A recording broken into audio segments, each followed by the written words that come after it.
இன்றைய நாள் ஒரு சிந்தனை நிகழ்ச்சிக்கு உங்களை வரவேற்கின்றேன். இன்றைய நாள் ஒரு சிந்தனை நிகழ்ச்சியில் நான் சொல்லப்போவது, உங்கள் எல்லாருக்கும் தெரியும், காதலர் தினம். அதாவது இங்கிலீஷில் லவ்வர்ஸ் டேன்னு சொல்லுவார்கள். இது பிப்ரவரி 14 2ஆம் மாதம் 14ஆம் தேதி இதை கொண்டாடுவார்கள் உலகம் முழுதும். இந்த நாளை நாங்கள் கொண்டாடலாமா வேண்டாமா என்ற கேள்வியை கேட்பதை விட, நாங்கள் கொண்டாடக்கூடாது என்று தீர்ப்போடு இதை துவங்குகின்றேன்.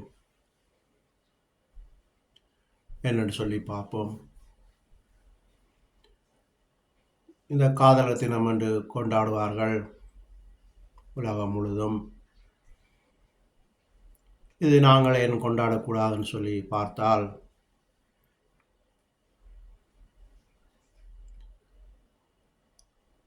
முதலாவது நாங்கள் தமிழர்களாக இருக்கிறோம். தமிழர்கள் என்பது ஒரு பாரம்பரியம், ஒரு கலாச்சாரம் இருக்கின்றது. இது கல்யாணத்துக்கு முதல் இந்த நாட்கள் நாங்கள் பார்ப்பது இல்லாட்டி இதை கொண்டாடுவது தவறு. அதை விட பைபிள் அடிப்படையில் பார்த்தீங்கன்னு சொன்னால், கடவுள் ஆதாம், அதாவது ஒரு ஆணை படைத்து அவளுக்கு ஒரு துணை தேவைன்னு சொல்லி பெண்ணை படைத்தார். இதே மாதிரி இன்றைக்கு நாங்களும் ஒரு ஆணுக்கு பெண் துணை தேவை. அது நாங்கள் சேர்ந்து வாழ்வதற்கு கல்யாணம் என்னும் ஒரு சம்பிரதாயம் இருக்கின்றது. அதை செய்து முடித்து, அந்த கல்யாணத்தை செய்து முடித்து, அதன் பிறகு நாங்கள் அந்த நாட்களை கொண்டாடுவது நல்லதாக இருக்கும். அதற்கு முதல் இதை நாங்கள் கொண்டாடுவது தப்பான காரியங்களுக்கு வழிவகுக்கும்.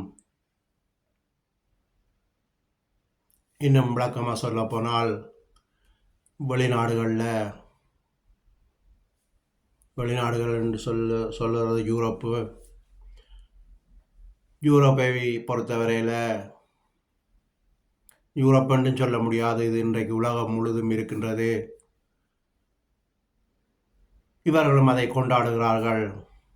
யாருன்னு சொல்லி பார்த்தீங்கன்னு சொன்னால், இந்த ஓரினை செயற்கைக்காரர், ஆணும் ஆணும் பெண்ணும் பெண்ணும், இவர்களும் அதை கொண்டாடுகிறார்கள். இது முழுதாக தப்பான காரியம்.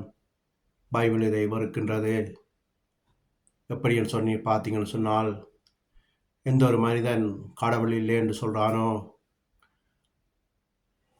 அவன் தன் இஷ்டத்துக்கு தன் காரியங்களை செய்யாது சாத்தானுக்கு கடவுள் ஒப்படைக்கிறாராம். அவர்களால் அந்த ஒரு செயற்கைக்கு கீழ்ப்படுகிறார்கள். கடவுள் இல்லை என்று மறுதளிக்கிறவர்கள், கடவுள் இருக்கு என்று சொல்லுகிறவர்கள், ஆண் பெண் ஒரு கல்யாண உறவுக்குள்ளே போய் இவர்கள் அந்த கலாச்சாரத்தோடு வாழும்போது கடவுளுடைய ஆசீர்வாதமும் கூட இருக்கும். எனவே தான் சொல்லுகிறேன், இந்த காதலர் தினம் நாம் கொண்டாடக்கூடாது.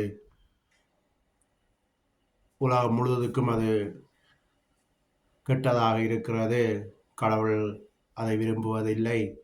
கல்யாணம் என்னும்